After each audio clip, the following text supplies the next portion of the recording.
பரபரப்பாக இயங்கிக் கொண்டிருக்கும் இன்றைய உலகில் அனைவரையும் ஆச்சரியத்திற்கு அழைத்துச் சென்று இப்படியெல்லாம் நடக்குமா என்ன என்று அனைவரையும் வியக்க வைத்து வருகிறது செயற்கை நுண்ணறிவு என்னும் ஏஐ. வளர்ந்து வரும் இன்றைய உலகில் வளர்வது என்னவோ நாம் மட்டுமல்ல, நம்முடன் இணைந்து செயற்கை நுண்ணறிவுகளும் ஊடகங்களும் வளர்ந்து கொண்டேதான் வருகின்றன. எதிர்காலத்தில் மனிதனின் பணிகளை எளிமைப்படுத்தி சிறப்பாக செய்யக்கூடிய மாதிரி இயந்திர வடிவங்களின் ஆட்சியில் உலகம் சுழலும் என்றால் அது மிகையாகாது. அனைவரையும் வியக்க வைத்து அனைத்து துறைகளிலும் அடுத்தடுத்து களமிறங்கி வரும் இந்த செயற்கை நுண்ணறிவு என்றால் என்ன, அது எப்படி இந்த உலகத்திற்கு வந்தது, அனைவரையும் ஆச்சரியத்தில் ஆழ்த்திய ஐரிஸ் டீச்சர், செயற்கை நுண்ணறிவின் ஐரிஸ் டீச்சர் பற்றிய மனித ஆசிரியர்கள் மற்றும் மாணவர்களின் கருத்து, இவைகளை பற்றி இப்பொழுது காண்போம். கேரளா மாநில தலைநகர் திருவனந்தபுரத்தில் உள்ள தனியார் பள்ளி ஒன்றில் கல்வி முறையில் மாற்றத்தை ஏற்படுத்தவும், கற்றலை இன்னும் சிறப்பாக்கவும், மாணவர்களின் ஈடுபாட்டை அதிகரிக்கவும் செயற்கை நுண்ணறிவு தொழில்நுட்பத்தை பயன்படுத்தி ஐரிஸ் என்ற பெயரில் மனித இயல்பு கொண்ட ரோபோ ஆசிரியரை வடிவமைத்திருக்கிறது.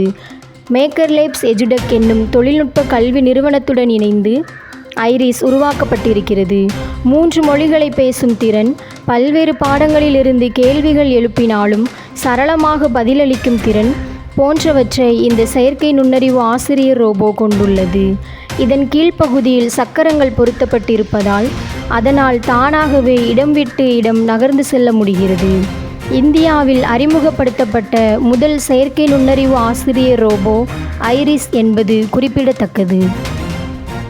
செயற்கை நுண்ணறிவின் ஐரிஸ் டீச்சர் பற்றிய மனித ஆசிரியர்கள் மற்றும் மாணவர்களின் கருத்து, இவைகளை பற்றி இப்பொழுது காண்போம்.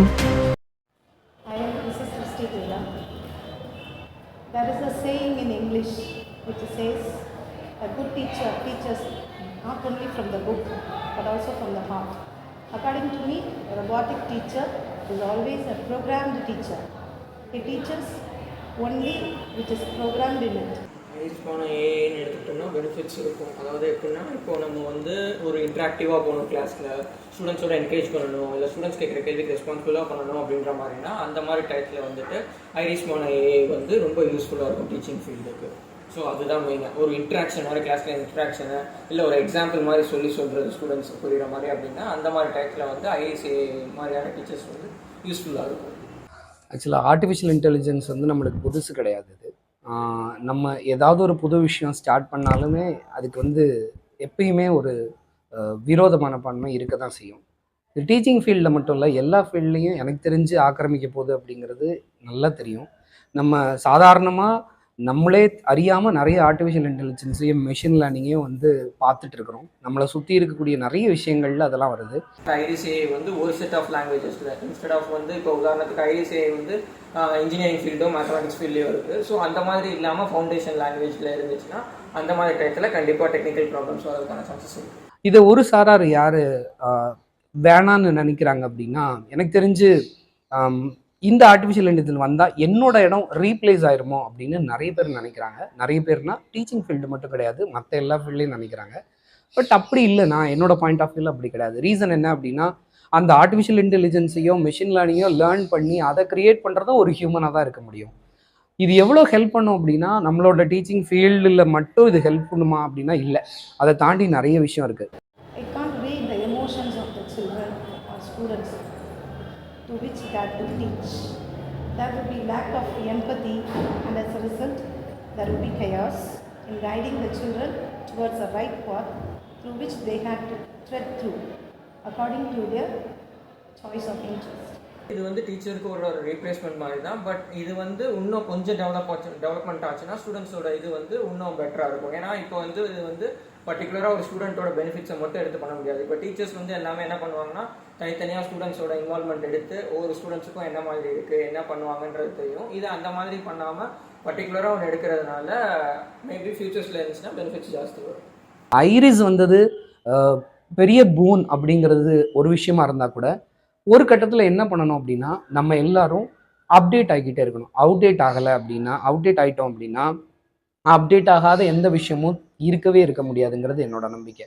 ஐரிஸ் நம்மளுக்கு ரொம்ப ஹெல்ப்ஃபுல்லாக இருக்கும். ஒரு கம்ப்ளீட்டாக லாபி மாதிரி ஒரு கவர்மெண்ட் நடத்துகிற மாதிரி ஒரு கம்ப்ளீட் ஸ்கூலே நடத்தினாலும் சரி, அதை நடத்துறதுக்கான இன்புட்டை கண்டிப்பாக ஒரு ஹியூமனால் தான் கொடுக்க முடியும் அப்படிங்கிறது என்னோட அபிப்பிராயம். ஆர்டிஃபிஷியல் இன்டெலிஜென்ஸில் ஒரு முக்கியமான பார்ட் இருக்குது. என்ன அப்படின்னா, ஒரு ChatGPTயில் வந்து கண்டென்ட் ஓரியன்டாக ஏதாவது பண்ணோம் அப்படின்னம்னா, வெறும் வேர்ட்ஸ், அந்த வேர்ட்ஸோட காம்பினேஷன் ஆஃப் வேர்ட்ஸில் வச்சு ஒரு சர்ச் இன்ஜின் எல்லாத்தையும் நம்மக்கிட்ட கொண்டு வந்து நிற்கும். ஆனால் ஒரு ஹியூமனாய்டால் மட்டும்தான் என்ன பண்ண முடியும்னா, அதை ஈஸியாக ஃபியூஸ் பண்ண முடியும், கொண்டு போய் வெளியில் கொடுக்க முடியும் அப்படிங்கிறது. எவ்வளோதான் மெஷின் பண்ணாலும், எவ்வளோதான் மெஷின் லேர்னிங் பண்ணாலும் சரி, ஒரு ஹியூமனை ரீப்ளேஸ் பண்ண முடியாதுங்கிறது என்னோட தனிப்பட்ட அபிப்பிராயம். ஸோ ஆர்டிஃபிஷியல் இன்டெலிஜென்ஸ் பயங்கரமான ஒரு பூன். இன்னொரு 10 years கழிச்சு என்ன அது ரீப்ளேஸ் பண்ணாலும் அதை கிரியேட் பண்ணுற ஒரு இடத்துல தான் நான் இருப்பேன் அப்படின்னு நான் நம்புகிறேன். விஷுவல்ஸையோ ஆடியோவோ ஏதோ ஒன்று கிரியேட் பண்ணுற இடத்துல நான் இருப்பேன் அப்படின்றது என்னோட அபிப்பிராயம். நெகட்டிவ் இம்பேக்டை கிரியேட் பண்ணுமானா, டு சம் எக்ஸ்டென்ட் கிரியேட் பண்ணும். எந்த புது விஷயம் வந்தாலுமே, ஒரு இன்வென்ஷன் வந்தாலுமே கண்டிப்பாக ஒரு நெகட்டிவ் ஃபேக்டர் கிரியேட் பண்ண தான் ஆகும். அப்படி அந்த நெகட்டிவ் ஃபேக்டருக்காக இவ்வளோ பெரிய பூனை நம்ம வச்சுக்க முடியாது அப்படிங்கிறது ரொம்ப ரொம்ப தவறான ஒரு விஷயம்னு நான் நினைக்கிறேன். அது நெகட்டிவ் ஃபேக்டர் என்னவா இருக்க முடியும் அப்படின்னு நீங்கள் கேட்டதுக்கு என்னோட பதில் என்னவா இருக்க முடியும்னா, ஒரு 300 டீச்சர்ஸ் இருக்காங்க ஒரு இன்ஸ்டிடியூஷனில். அப்போ 300 டீச்சரும் திருப்பி சர்வைவ் ஆவாங்களான்னு கேட்டோம்னா சர்வைவ் ஆக முடியாது தான். அப்போ ஒரு ஐரிஸ் மாதிரி ஒரு 5 ரீப்ளேஸ் பண்ணிட முடியும். ஆனால் அதை ஹேண்டில் பண்ணுறதுக்கு ஒரு 2-3 பேர் வேணும். ஸோ மீதி இருக்கக்கூடிய ஒரு 290 பேர் எங்கே போவாங்க அப்படிங்கிற கொஸ்டின் தான் இங்கே இருக்குது. அப்போ அவங்க 290 பேரும் எந்த இடத்துல இருக்கணும் அப்படின்னா, இந்த ஆர்டிஃபிஷியல் இன்டெலிஜென்ஸ் கிரியேட் பண்ணுறதுக்கும் அதுக்கு இன்புட் கொடுக்கறதுக்கும் தேவையான கண்டென்ட்டை ரெடி பண்ணுற வேலையில் இருக்கணும். நான் திரும்ப சொன்னேன் இல்லையா, நீங்கள் ஆர்டிஃபிஷியல் இன்டெலிஜென்ஸ் போனாலும், மெஷின் லேர்னிங் போனாலும் சரி, ChatGPT போனாலும் சரி, எல்லாமே ஹியூமனாய்டாக பண்ணணும் அப்படின்னு பார்க்குறீங்க. ஹியூமனாய்டாக இருந்தால் மட்டும்தான் அது ஒரிஜினல் வெர்ஷன். மீதி எல்லாமே டூப்ளிகேட் வெர்ஷன் அப்படிங்கிறது என்னோட அபிப்பிராயம். நெகட்டிவ் இம்பேக்டை கிரியேட் பண்ணாத எந்த இன்வென்ஷனும் இல்லை. எல்லா இன்வென்ஷனும் நெகட்டிவ் இம்பேக்டை கிரியேட் பண்ண தான் போகும். ஆனால் டு சம் எக்ஸ்டென்ட் தான். அதுக்கப்புறம் ஃபுல்லாக இருக்கக்கூடியது பாசிட்டிவ் தான். ஒரு முடியும் எத்திக்கல் வேல்யூஸுங்கிறது ஹியூமனால் மட்டும் தான் யோசிக்க முடியும். ஒரு டீச்சர் கொடுக்குற மெராலிட்டியை ஆர்டிஃபிஷியல் இன்டெலிஜென்ஸ் கொடுத்துட முடியாது. இது ரைட், இது ராங் அப்படின்னு சொல்கிற ஒரு மாரல் வேல்யூவை எவ்வளோ இன்புட் கொடுத்தாலும் ஒரு மெஷினால் கொடுக்க முடியாதுங்கிறது என்னோட நம்பிக்கை. நெகட்டிவ் இம்பேக்ட்னு இதை பார்த்தோம்னா எனக்கு தெரிஞ்ச ஒரே ஒரு விஷயம் தான், வேல்யூஸையோ மொராலிட்டியோ இன்க்ரீஸ் பண்ணுறது ஹியூமனால் மட்டும்தான் முடியும். அதை நீங்கள் எவ்வளோ இன்புட் கொடுத்தாலுமே அது எந்த இடத்துல வேணும் அப்படிங்கிறத ஒரு ஹியூமனால் மட்டும் தான் டிசைட் பண்ண முடியும். ஃபார் எக்ஸாம்பிள், நம்ம கிளாஸில் ஒரு 40 டிஃப்ரெண்ட் டைப் ஆஃப் ஸ்டூடெண்ட்ஸ் இருப்பாங்க. அந்த 40 பேருக்குமே ஒரே மாதிரியான ஃப்ரீக்வன்சி இருக்குமானா இருக்காது. ஆனால் 40 பேருக்கும் ஒரே டீச்சர் தான் பாடம் நடத்துவாங்க. 40 பேருக்கும் ஒரே மெஷின் தான் பாடம் நடத்தும். ஆனால் அது ரெண்டு ஒன்று கிடையாது. 40 பேருக்கும் ஒரே டீச்சர் பாடம் நடத்துறதுக்கும் 40 என்ன சொல்கிறது ஒரு மெஷின் நடத்துறதுக்கும் வித்தியாசம் இருக்கும். மெஷின் எல்லாருக்கும் ஒரே அளவு கொடுக்கும், டீச்சர் ஒரே அளவு கொடுக்க மாட்டாங்க. ஒருத்தருக்கு கூடயும் ஒருத்தருக்கு கம்மியாகவும் கொடுக்க வாய்ப்பு இருக்குது. ரீசன் என்ன, யாருக்கு எவ்வளோ தேவையோ அந்த தேவையை மட்டும்தான் டீச்சரால் ஃபுல்ஃபில் பண்ண முடியும். எனக்கு தெரிஞ்சு அது ஆர்டிஃபிஷியல் இன்டெலிஜென்ஸால் ஃபுல்ஃபில் பண்ண முடியாதுன்னு நான் நினைக்கிறேன். A saying in English says that a right person must be at the right place at the right time. According to me, a robotic teacher is not the right person at the right place at the right time, because I think school is the right place to guide the children towards their future, because future India is shaped in every classroom, and I strongly believe that a robotic teacher couldn't reach this at any cost. Thank you. Thanks for giving this opportunity. செயற்கை நுண்ணறிவு என்பது கணினி அறிவியல் வளர்ச்சியின் ஒரு படியே ஆகும்.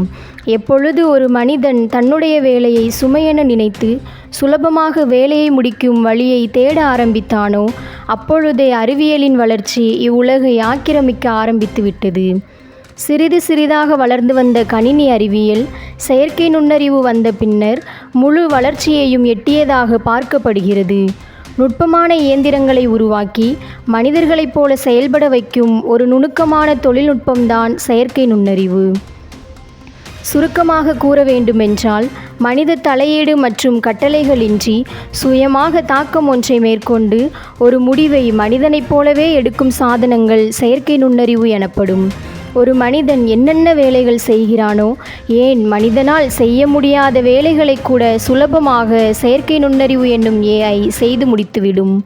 உதாரணமாக, கடினமான அறுவை சிகிச்சைகளை செய்தல், புது புது வலைதளங்களை நொடிக்குள் உருவாக்குதல், சிறந்த பொது கலைக்களஞ்சியமாக காட்சியளித்தல் என பல வகைகளில் இந்த சாதனம் சிறப்பு பெறுகிறது.